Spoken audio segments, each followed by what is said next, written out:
मुंबईला कधी पण आहे ना झोप नसते, पण मुंबईच्या सर्व रेल्वे स्टेशन्सवर आहे ना लाखो लोकांची स्वप्न जागी ठेवली आहेत.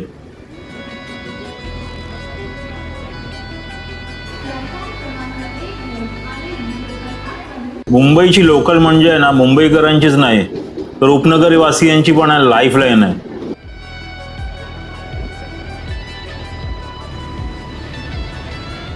किती मेट्रो बांधा, वरून बांधा, जमिनीच्या खालून बांधा, मुंबई लोकलचं महत्व आहे ना आज जन्म कधीच कमी होणार नाही.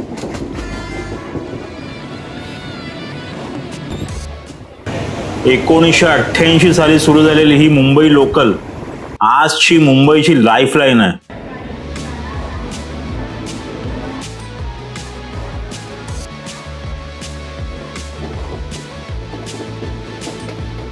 ही फक्त लोकल ट्रेन नाही आहे, ही फक्त स्टेशन्स नाहीत, इथे रोज लाखो स्वप्न प्रवास करतात. इथे डबेवाले, ऑफिसवाले, ऑफिसला जाणारे कर्मचारी, स्टुडंट्स, गिरणी कामगारांची मुलं, IT चा स्टाफ, दर 40 सेकंदाला एक ट्रेन, एका दिवसात 1800 पेक्षा जास्त ट्रेन आणि अगदी सुरळीत प्रवास करतात. रोजची आवाजाही चालूच असते. CSMT पासून ते कर्जत आणि CSMT पासून ते कसारा आणि वेस्टर्न लाईनचं वेगळंच, चर्चगेट पासून विरार ते पालघर पर्यंत. कारण मुंबईचं फक्त इमारतीवर उभी नाहीये, ती इथल्या लोकांच्या शिस्तीवर पण उभी आहे. पण या गर्दीत तुम्ही बघितलं एक शिस्त सुद्धा आहे. प्रत्येकाला कुठे ना कुठेतरी जायचंय. प्रत्येकाचा चेहरा आहे ना कुठेतरी पोहोचण्यासाठी धावतोय. कोणाचं कॉलेज आहे, कोणाचं ऑफिस आहे, कोणाच्या नातेवाईकांचा उपचार आहे, तर कोणाचं मुंबईत टिकून राहण्याचं स्वप्न आहे.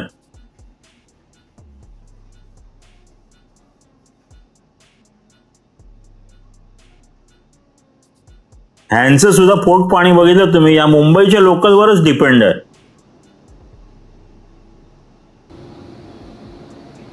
तुम्हाला मुंबई समजून घ्यायची असेल ना तर मुंबईचा लोकलचा प्रवास मस्ट आहे. विटी स्टेशन आणि आताचं CSMT छत्रपती शिवाजी महाराज टर्मिनस, हे स्टेशन्स किती प्रसंगांचं साक्षीदार आहे माहितीये.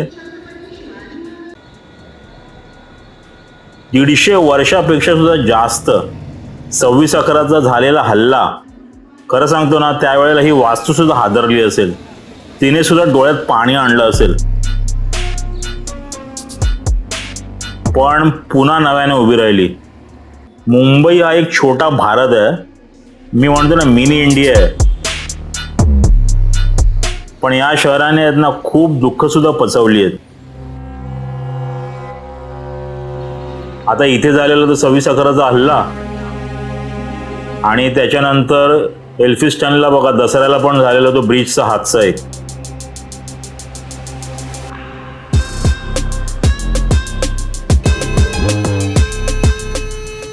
सकाळचा चहा, सकाळचा पेपर आणि ह्या काळ्या पिवळ्या टॅक्सी, मुंबईची ना ही खरी ओळख आहे. सर्वांना आपलं करणारी मुंबई. मुंबई आणि गर्दी आणि लोकलची गर्दी, रस्त्यावरची गर्दी, ट्रॅफिकची गर्दी, पण आजची मुंबई ना बदलते. एका बाजूला वारसा जपणाऱ्या जुन्या इमारती, जुन्या हेरिटेज बिल्डिंग्स, आणि आता होणारे नवीन नवीन टॉवर्स.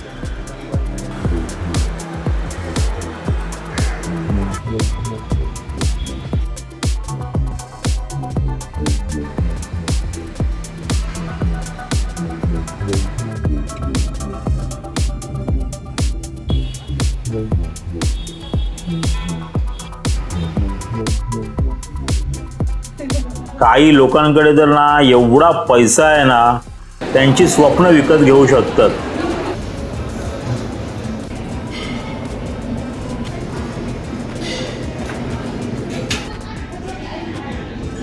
आणि एका आबादीकडे आहे ना, स्वप्न बघायला सुद्धा वेळ नाहीये. त्यांच्या रोजमर्राच्या छोट्या छोट्या लाईफमध्ये आहे ना, त्या छोट्या छोट्या गरजांसाठी रोज न संपणारा एक संघर्ष करावा लागतो. तेव्हा कुठे जाऊन त्यांच्या नशिबात एक वडापाव पडतो.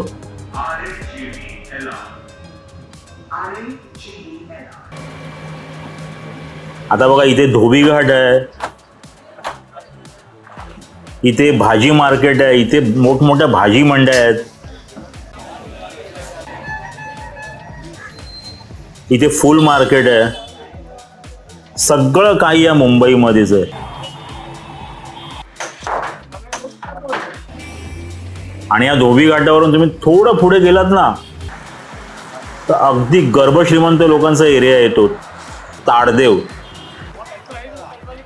सगळ्यात मोठे मोठे टॉवर, भारतातले उंच उंच टॉवर्स.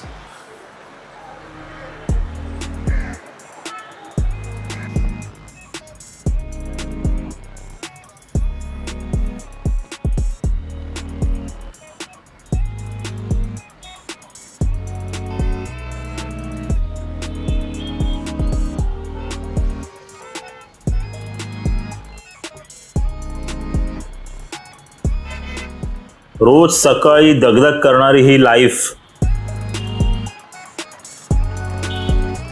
रोज सकाळी मी बघतो ना, इथे 7 वाजल्यापासून जी पब्लिक धावायला लागते ना पोटा पाण्यासाठी, आणि त्यांचा सगळ्यांचं पोट भरण्याचा सकाळचा नाश्ता ह्या रस्त्यावरती होतो. आणि रोज तुम्ही इथे बघितलं ना, तर रोज लाखो करोडो लोक रस्त्यावर आपलं पोट भरतात.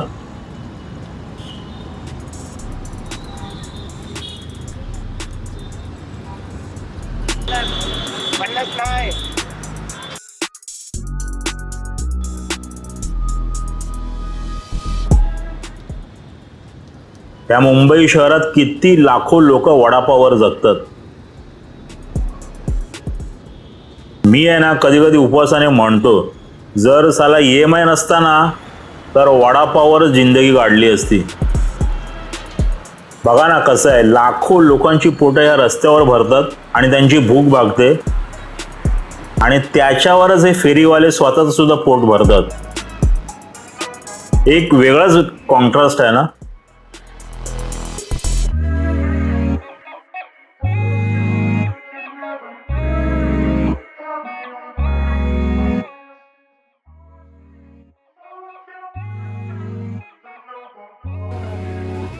मुंबईचं एक समीकरण आहे, मुंबईचा आणि मेहनतीचा. जो रोज मुंबईत अहोरात्र मेहनत करेल ना, त्याला मुंबई भरभरून देते. त्याच्या नशिबात मुंबई पैशाचा पाऊस पडते.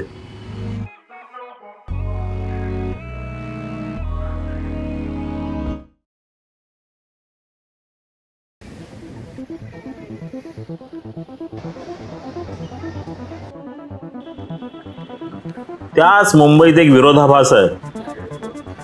तिथेच लोक आहेत ना, 5 स्टार हॉटेल आहेत, मोठमोठे मॉल आहेत, आणि पंचतारांकित ही हॉटेलं, आणि त्या पंचतारांकित हॉटेलचं हे 5 स्टार जेवण.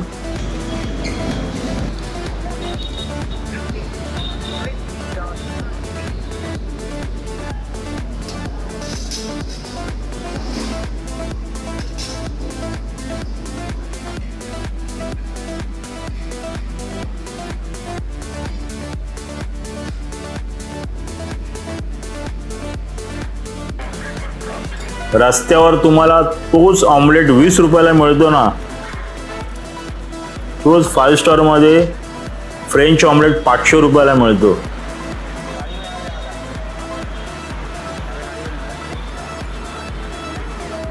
हीच आहे मुंबईची लाईफ. पण आता तुम्हाला माहिती आहे, मुंबई बदलाच्या उंबरठ्यावर आहे. मुंबईत मेट्रोचं जाळं येते, उंच उंच टॉवर उभे राहतात. कोणी कधी स्वप्नात पण विचार केला नसेल की 6 BHK घरं निर्माण होतात.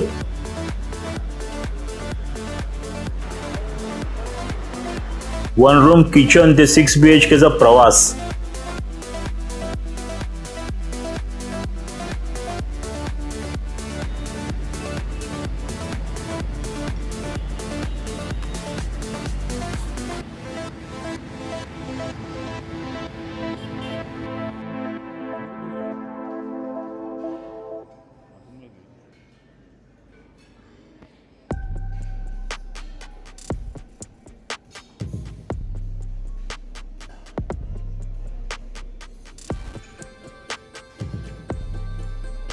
पण एका बाजूला आशियातली सर्वात मोठा स्लम एरिया आहे ना धारावी, तो सुद्धा इथेच आहे. तसं तर मला वाटतं ना धारावी उगाच बदनाम आहे. आपल्या मुंबईमध्ये आहे ना बऱ्याच अशा झोपडपट्ट्या आहेत, त्याचा मला कधी कधी वाटतं धारावीपेक्षा सुद्धा मोठ्या आहेत. मालाड, मालवणी, अँटॉप हिल, दहिसर, विक्रोळी, पार्कसाईड, घाटकोपर आणि अजून किती, कुर्ला.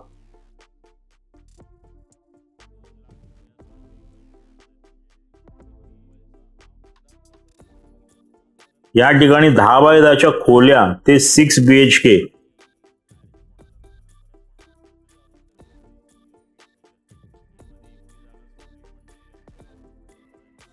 एका जमान्यात आहे ना, एका जमान्यात काय अजून पण 10 बाय 10च्या खोल्यात आहे ना माळ्यावर आणि लोखंडी खाटेखाली झोपणारे कित्येक संसार आहेत आणि अजून आहेत ते.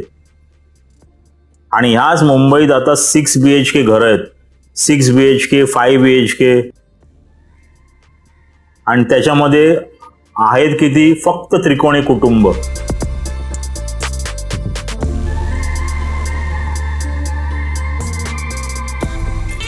आणि तुमच्या लाईफ मधली पण आहे ना, तुमच्या ह्या धकाधकीच्या जीवनातली पण आहे ना मुंबईचे अनुभव आहेत ना, कमेंटमध्ये नक्की सांगा.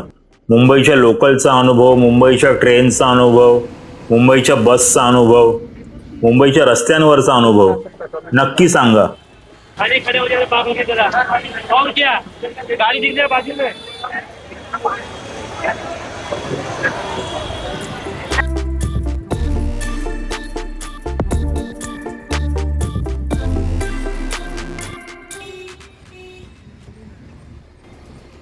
आणि ही बघा, ही जुन्या मुंबईची आहे ना सिग्नेचर स्टाईल आहे. आणि मी ना कधी कधी विचार करतो हे झाड बघून की अजून हे झाड कसं काय कोणाच्या लक्षात नाही आलं, कसं हे झाड तोडलं नाही गेलं. बघा ना, मला तर वाटतं ना इतक्या बघा ना ह्या पारंब्या लोंबकळत आहेत. हे खरंच पंजोबा झाड आहे. अजून बिल्डर, कॉन्ट्रॅक्टर किंवा अजून म्युन्सिपाल्टीची याच्यावर नजर कशी गेली नाही. अजून बघा ना ह्या बिल्डिंगच्या ह्याच्यामध्ये शीतल छाया देतं.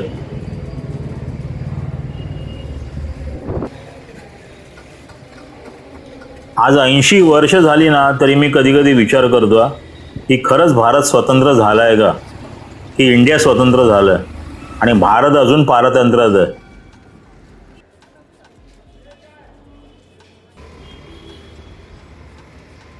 ऐंशी वर्षानंतर पण आहे ना लोकांना जीव मुठीत घेऊन रस्ता क्रॉस करावा लागतो.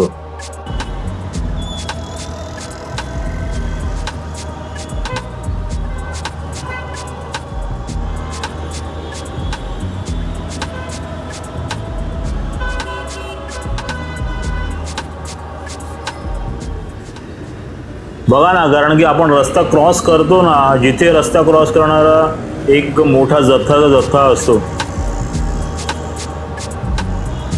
आणि त्या रस्ता क्रॉस करण्याच्या पुढे म्हणजे कमीत कमी 700 मीटर 800 मीटर वरती कुठेतरी स्कायवॉक असतो.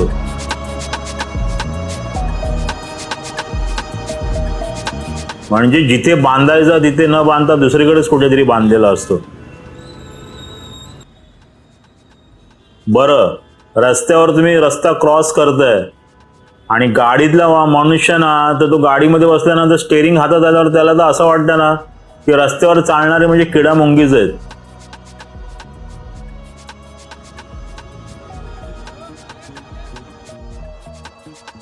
इतकी घाई लागलेली असते ना. आता बघा, त्या दिवशीचाच प्रसंग, रस्त्यावर थुंकणाऱ्याला जाब विचारला म्हणून आपल्या हक्काच्या महाराष्ट्रात मार खावा लागतो.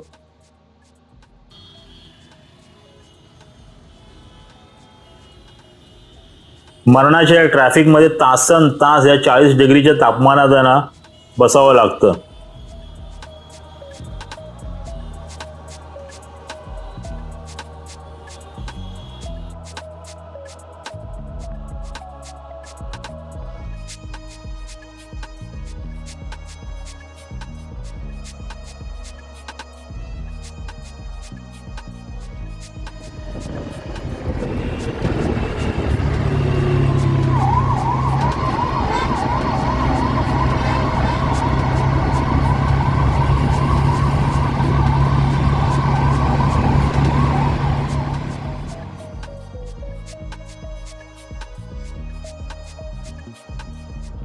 काल अशीच एक रील बघितली, तुम्हाला सांगतो. दादर स्टेशन वरून आहे ना एक पेशंटला स्ट्रेचर वरून घेऊन जात होते. हा बघा, हा जो दिसतोय ना ह्याच याच्यावरून घेऊन जात होते, ह्या जागेवरून, आणि त्याला शिफ्ट करत होते. आणि ते ऑक्सिजनचे सिलेंडर लावलेले ना ते हमालाने खांद्यावर पकडलेले होते. आणि ते बघून मला वाटतं नातेवाईकांना ऑक्सिजन लावायची पाळी आलेली.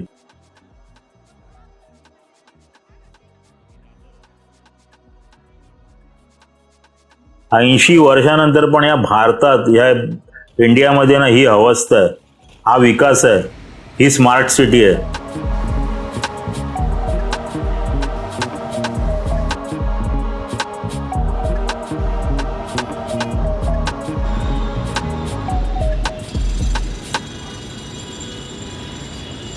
आणि आपण काय करतोय तर फक्त इंग्रजांनी बांधलेलं विश्वासार्ह वास्तूंची आहेत ना फक्त नावं बदलतोय. तो एकलव्य सुद्धा बोलत असेल, अरे माझा आणि हॉस्पिटलचा काय दूरदूरचा संबंध नाही, तर द्यायचंच असेल ना माझं नाव तर स्वतः एक संस्था बांधा कुठली तरी एज्युकेशनल, आणि त्याला नाव द्या ना. आणि मी मगाशी म्हणालो ना, जर या वास्तू बोलू लागल्या ना तर जीव ओरडून ओरडून सांगतील. खुशाल ना नावं बदला, जी नावं ठेवायची ती तुम्ही ठेवा. कारण की किती जरी नाव बदललं ना तरी लोक जुनीच नावं म्हणतात. आपण थोडी आतली व्यवस्था आहे ना ती पण बदला. मी याची डोळा पाहिला नाही म्युन्सिपाल्टीच्या हॉस्पिटलमध्ये. हार्टच्या पेशंटला स्वतःचा केस पेपर आहे ना स्वतः चालत जाऊन काढावा लागतो. कधी कधी वाटतं ना 80 वर्ष झाली तरी भारत माझा देश आहे, सारे भारतीय माझे बांधव आहेत. किती घोषणा झाल्या, मेरा भारत महान, ते कुठे नेऊन ठेवलाय.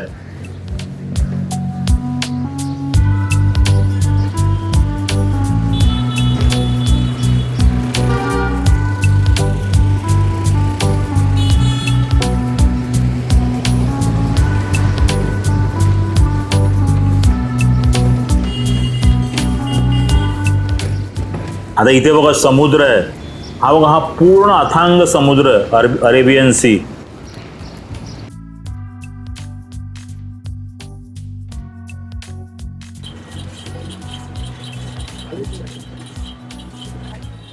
इथे बघा ना 10 रुपयाच्या वडापाव पासून 10 रुपयाच्या कटिंग चहा पासून गर्भ श्रीमंत लोकांसाठी असलेली महागडी हॉटेल्स आहेत.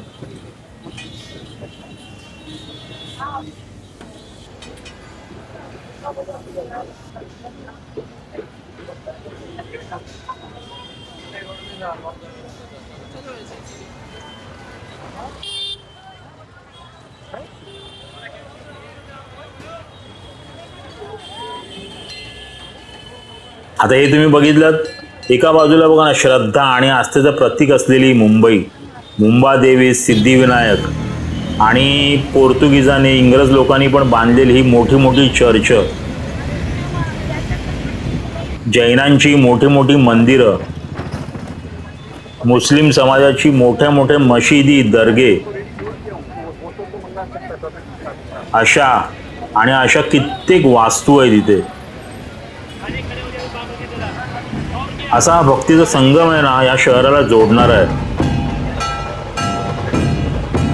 गणपती, नवरात्री, दहीहंडी सारखे सण, आता तर UP बिहारवाल्यांच्या लोकांची छठ पूजा, बंगाल्यांची दुर्गा, हे सगळं इथे आहे. हे सगळं ह्या एका मुंबईमध्ये होतं.